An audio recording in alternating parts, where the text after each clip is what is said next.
Hey guys, welcome back to my channel. তো কেমন আছো সবাই গাইস? আজকে আমি তোমাদের সাথে দিব্যার মর্নিং রুটিনটা কিন্তু শেয়ার করব। তো আমাদের সকালটা ঠিক এমনটাই হয়। সাধারণত দিব্যা যখন ঘুম থেকে ওঠে তারপর আধ ঘন্টা কিন্তু আমার সাথে একটুখানি খেলা করে। তারপর আমি দিব্যাকে ফ্রেশ করিয়ে দিই, একটু মুখটা ধুয়ে দিই, তারপর যে ওর জন্য ব্রেকফাস্টটা বানিয়ে রেখেছি ওটা আমি দিয়ে দিই। তো আজকে ওর জন্য আমি চিড়ে বানিয়েছিলাম, জানো ওই চিড়েটা খেতে ভীষণ টেস্টি হয়। তো ওটা বানিয়েছিলাম। এই সিম্পলি খাবার, কিন্তু ওর খুব ভালো লাগে এই খাবারটা। তো সাধারণত দিব্যা যত বড় হচ্ছে না, ওর খাওয়া নিয়ে কিন্তু আমাদের এতটাই টেনশন শুরু হয়ে গেছে। ও খুব পিকি হয়ে গেছে খাওয়া নিয়ে। পিকি হতে এটাতে ওর এটা প্রবলেম হয়েছে, ও যেহেতু সব কিছু বাছাই করে খেতে শুরু করেছে, তো ওর গ্রোথের জন্য যে খাবারটা খাওয়া উচিত সেটা ও খায় না, ওটা ওর পছন্দ নয়। তো আমি তো ওর বডি আর ব্রেন ডেভেলপমেন্ট নিয়ে কিন্তু খুব টেনশন করি, গ্যাপ না থেকে যায়। তার জন্য ব্রেকফাস্টের কিছু সময় পর আমি ওকে ডেক্সিগ্রোটা বানিয়ে দিই। কারণ প্রথম আমি ওকে ফর্মুলা মিল্কটাই দিতাম, কিন্তু ফর্মুলা মিল্কটা বেবি যখন 2 বছর হয়ে যায় তারপর তো আর ওটার মধ্যে যতটা নিউট্রিশন দরকার 2 বছর পর বাচ্চাদের ততটা থাকে না। তো বেবিদের বডি চেঞ্জ হওয়ার সাথে সাথে কিন্তু ওদের রিকোয়ারমেন্টটাও কিন্তু চেঞ্জ হতে থাকে, ওরা বড় হতে থাকে। তো তার জন্য কিন্তু ওর গ্রোথের জন্য আয়রন দরকার। তো আয়রন আর ফুড কিন্তু আমি দিব্যাকে দিই, কিন্তু আয়রনটা তবেই কাজ করে যখন আমরা ভিটামিন সিটা সাথে দেবো। তো এইসব নলেজ কিন্তু আমি দিব্যার ডক্টরের কাছ থেকে জানতে পেরেছি। উনি কিন্তু সাজেস্ট করেছে, উনার সাজেস্টে কিন্তু আমরা ডেক্সিগ্রোটা স্টার্ট করেছি। তো ডেক্সিগ্রোর মধ্যে কিন্তু আছে আয়রন, ভিটামিন সি, তার সাথে আছে ডিএচএ, এআরএ, আয়োডিন, কোলিন আর ওমেগা 3, যেটা ব্রেন ডেভেলপমেন্টের জন্য খুব জরুরি। তো এখানে কিন্তু পেজে লেখা আছে যে 45টা আলমন্ড আর কিন্তু 6টা খেজুরের মধ্যে যতটা আয়রন আছে, এটাতে তোমরা একটা গ্লাসে কিন্তু ততটাই পাবে। তো দিব্যাকে কিন্তু আমি এই এতটা বাদাম বলো খেজুর বলো ওকে খাওয়াতে পারি না, কিন্তু এখন দেখো দুটা কত শান্তি করে খেয়ে নিচ্ছে। এটাই মায়েদের মনের শান্তি। বাচ্চারা ঠিকঠাকভাবে নিউট্রিশন পাচ্ছে কিনা সেটাই হলো মায়েদের প্রথম চিন্তা। তো আমি কিন্তু এটার ডিসক্রিপশনে এটার লিঙ্কটা দিয়ে রাখবো, তোমরা ওখান থেকে গিয়ে নিয়ে নিতে পারো যদি তোমাদের বাচ্চা 2 বছরের বেশি হয়। তারপর আমি দিব্যাকে জুতো পরালাম, পরিয়ে আমরা কিন্তু এবার চলে যাচ্ছি দিব্যার স্কুলে। স্কুল বলতে ওকে আমি এখনও স্কুলে ভর্তি করাইনি, প্রি স্কুলে নিয়ে যাচ্ছি যাতে ওর অভ্যাসটা হয় আর কি। আর একটু বাচ্চাদের সাথে খেলাধুলা করলে ওর মনটাও খুব ভালো থাকবে। কারণ আমরা ঘরে তো খুব একটা মানুষ থাকি না, আমরা 3 জনই থাকি। তো দিব্যার বন্ধুদের সাথে মেলামেশা করলে দিব্যারও ভালো লাগবে আর সময়টাও খুব ভালো কাটবে ওর। তো তার জন্য নিয়ে যাই, রোজই ওকে এইভাবে নিয়ে যাই। ও খুব ভালোবাসে জানো যেতে। তারপর এদিকটায় দেখো আমি চলে গেছিলাম, আর মা এদিকটায় কিন্তু আজকে এই যে মোচাগুলো কাটছিল। ঠিক আছে, আজকে দুপুরে কিন্তু মোচার ঘন্ট হয়েছিল, মোচার তরকারি হয়েছিল, তারপর কুমোরের আর কি একটা হয়েছিল। তো সব মিলিয়ে রান্নাবান্না এদিকটা কমপ্লিট হয়ে গেছিলো। আমি 2টো বানিয়েছিলাম, মা 2টো বানিয়েছিল। তারপর এদিকটা দেখো ওইসব আর তোমাদের দেখাইনি, শুধু দিব্যাটা দেখিয়েছি। তো এসে কিন্তু দিব্যা স্নান টান করলো, একটুখানি ফ্রেশ হলো, তারপর ওকে ভাত খাওয়ালাম, আমি নয়, বোন ভাত খাইয়েছি। তারপর কিন্তু ও চলে গেলে পাপার সাথে একটু ঘুমোতে। ঠিক আছে, একটুখানি শুয়েছে, একটুখানি ঘুমিয়েছে। তারপর বিকেলে উঠে কিন্তু আজকে যাচ্ছি আমরা ওর দিব্যার পেয়ার্সিংটা করতে। সত্যি কথা বলতে আমি যে কি যতটা না এক্সাইটেড তার থেকে বেশি ভয় তোমরা জানো আমি এমনিতেই খুব ইমোশনাল, আমি একটুতেই কেঁদে ফেলি।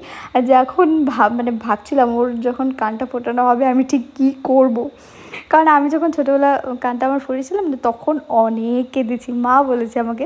তো ওদেরকে বলিনি আগে, কি মাকে বোনকে আমি ওদেরকে বলিনি যে ওকে কানটা কিন্তু ফোরাতে নিয়ে যাচ্ছি। তো তারপরে ওকে রেডি করলাম, রেডি করে আমি দিব্যার পাপা আর বোন আমরা 3 জন কিন্তু বেরিয়ে পড়েছিলাম। ঠিক আছে, মাকে বলিনি, মাকে বলছি তুমি থাকো। এখন বলে মাও কিন্তু বলতো যে একটু লেট করে কর, ওর কানটা একটু লেট করে কর। তো সত্যি কথা বলতে আমি আরও আগে কিন্তু একবার গিয়েছিলাম ট্রাই করার জন্য, কানটা কি ফোরানো যাবে, কিন্তু ওরা বলছে যে 2 বছরের বেশি হলে ভালো হয়। তো ওর যেহেতু 2 বছর প্লাস হয়ে গেছে, তো তার জন্য কিন্তু আমরা এখন কানটা ফোরাতে নিয়ে গেছিলাম। যাই হোক, তারপর অনেক বৃষ্টি দিচ্ছিল, যে কারণে আমরা ঘরের সামনে হওয়া সত্ত্বেও টুকটুক করে চলে গেলাম।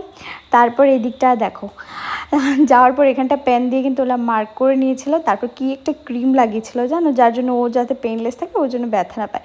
তারপর ঠক করে গানশট দিয়ে কিন্তু খুব তাড়াতাড়ির মধ্যে কানটা ফোরানো হয়ে গেল। একটুখানি দিব্যা এতটা বেশি কাঁদেনি, একটুখানি কেঁদেছে। ওকেই ধরা টরা করলে ও কিন্তু বেশি রেগে যায়। তারপর ওরাও কিন্তু খুব দিব্যাকে আদর করছিল, কোলে নিয়ে কান্না থামানোর চেষ্টা করছিল। আর আমার তো এদিক ভেতরটা ফেটে যাচ্ছিলো, আমার মেয়ে যখন কান্না করছিল আমি নিজেকে সামলাতে পারি না সত্যি কথা বলতে। তো তারপর যখন দেখলাম না ও মানে একটুখানি ঠিক আছে, তখন মনে মনে মানে নিজের মনটাকে শক্ত করে নিলাম যে কান তো ফোরাতেই হবে বলো।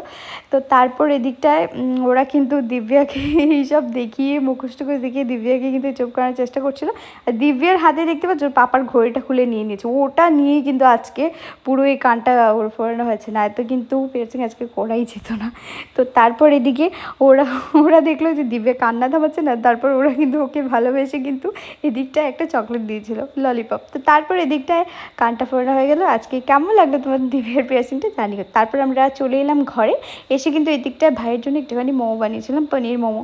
তারপরে ভাইকে ওটা দিলাম, আর মা কিন্তু দিব্যাকে এদিকটা একটুখানি স্যারেলেক বানিয়েছিল, মানে স্যারেলেক বানিয়ে দিব্যাকে খাইয়েছিল। জানো এটা আমি ঘরে বানিয়েছি, মানে শখ হয় না, আমি আগে কিন্তু এরকম বানিয়ে খাওয়াইনি, বাট এখন মানে সন্ধেবেলা একটু কিছু ওকে ভাবি যে এইসব কিছু একটু একটু অন্য রকম কিছু খাওয়ানোর ট্রাই করি।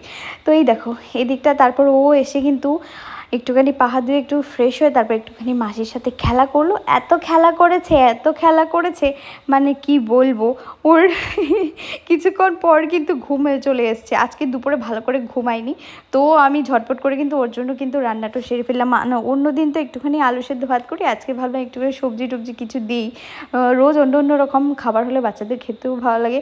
আমার মেয়েটা এমনি একদমই খেতে চায় না জানো, তবুও আজকে ট্রাই করেছিলাম। আজকে কিন্তু আমি ডাল দিইনি, এরমটাই করে বানিয়েছি, তোমরা বানিয়ে দেখো, ভালোই লাগে খেতে, এতটা খারাপ লাগে না। কারণ আমি সব খাবার নিজে আগে একটুখানি খেয়ে ট্রাই করে তারপর কিন্তু আমার মেয়েকে দিই। তো তারপর এই দিকটা দেখো ইনি খেলতে খেলতে চলে এলেন, দেখে এসে কিন্তু এখানটায় একটা চিপসের প্যাকেট পেয়েছে নিচে, ওটা ভাই খেয়ে ফেলেছে। তো তারপর ওটা নিয়ে এসছে আমাকে দেওয়ার জন্য, মানে আমি ওটা ওকে দেবো, আমি বলছি এটা শেষ হয়ে গেছে, কিন্তু উনি বুঝতে রাজি নন। তারপর ওর খাওয়া যখন মানে রেডি হয়ে গেল, তো নিয়ে গেলাম ওকে খাওয়ানোর জন্য। তোমরা দেখতে পাবে খাওয়ার সময় ওর ঘুম চলে এসছে, আমি এই দেখো চোখটা বন্ধ করে করে খাচ্ছিল। যাই হোক, এই যে ফোন ছাড়িয়ে যে এখন খাওয়াচ্ছে না, আমার মনে একটা আলাদাই শান্তি আছে। ঠিক আছে কম খাক কোনো ব্যাপার না, কিন্তু ফোন দেখে খাচ্ছে না, এটাই একটা শান্তি মনের ভেতর। তো এই দিকটা দেখো অনেক কষ্ট করে খাইয়েছি, যেহেতু একটুখানি ঘুম চলে এসেছিলো, এত খেলাধুলা করেছে, দুপুরে ভালো করে ঘুমায়নি। তো এই যে যখন খাওয়ালাম, খাওয়াটা জাস্ট কমপ্লিট করেছি কষ্ট মষ্ট করে খুব। তারপর খাওয়াটা যাই হোক কমপ্লিট করেছি। রাতে একটা ওষুধ ছিল জানো, ওটা আর ওকে খাওয়াতে পারিনি, যেহেতু ঘুমিয়ে পড়েছিল। আমি চলে গেলাম খাওয়াটা মানে শেষ করি ওকে বিছানাটা ঠিক করতে।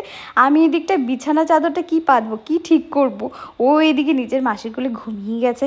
যাই হোক ও যখন যেহেতু ঘুমিয়ে গেছে, অন্যদিন চেঞ্জ করে, আজকে চেঞ্জটাও ভালো করে করা হলো না।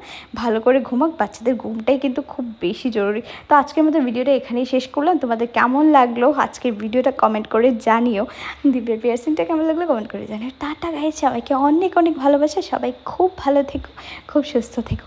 তো এই দেখো ঘুমিয়ে যেহেতু পড়েছে, তারপর কিন্তু আমরা ভাত খাবো আর ঘুমিয়ে পড়বো। আজকে আমাদের অন্য কিছু দেখাইনি, নেক্সট ব্লগে নিশ্চয়ই দেখাবো। টাটা গাইস, সবাইকে অনেক ভালোবাসা, বাই বাই। এই যে এই জায়গাটা আমি বেশি ভয় পাই, যখন ওকে ঘুমানোর পরে বিছানায় রাখতে হয় উঠে না যায়, সেটাই ভয়। Tata bye guys, love you.